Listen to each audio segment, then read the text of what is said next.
Buenas tardes, profesora. Soy Lilian Gallegos, estudiante de técnico en farmacia y este es mi video examen.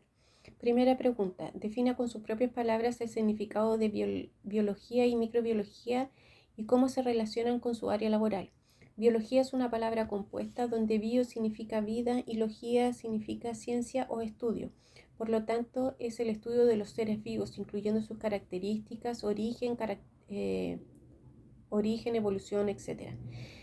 Micro significa pequeño, logía era el estudio, por lo tanto es el estudio de los seres vivos pequeños, los que no podemos ver a simple vista y necesitamos un microscopio para poder verlos y estudiarlos.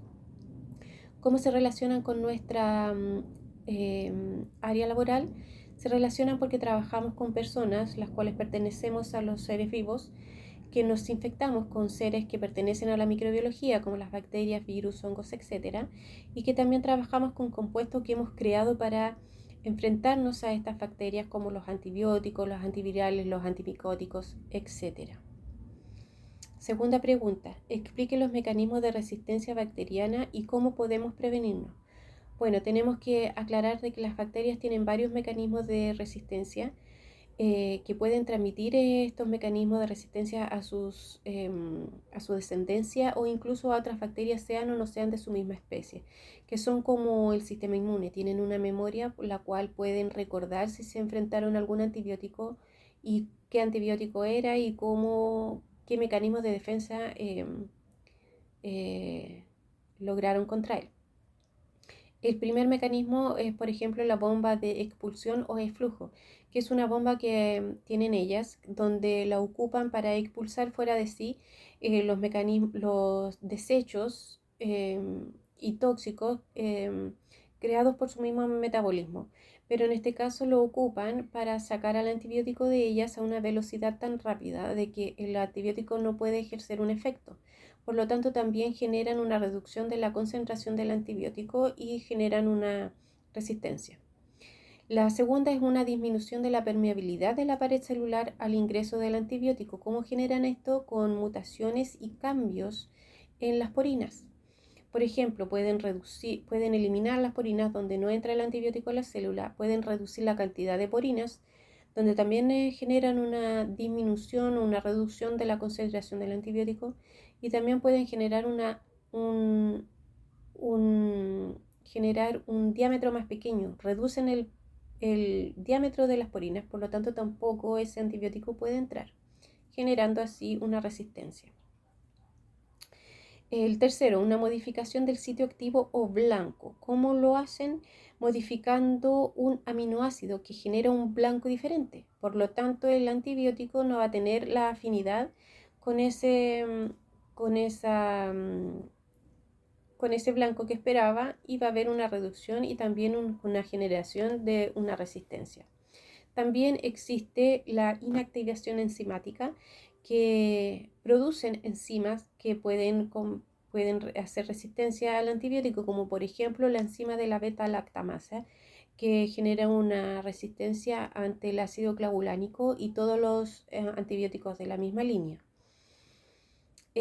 También hay que tener en claro de que este mecanismo es el único mecanismo con capacidad de inactivar las moléculas del fármaco antibiótico en este caso. Tercera pregunta.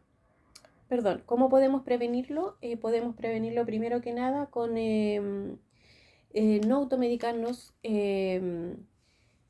ser consciente con los tratamientos, o sea, tomarnos los antibióticos en el tiempo que corresponde, si son 7 días a la hora que corresponde, en la dosis que corresponde. También, si un médico nos va a llegar y dar un antibiótico por un resfriado, ser consciente, conversarlo con él, pedir exámenes para saber si realmente necesitamos y si nos está atacando una bacteria.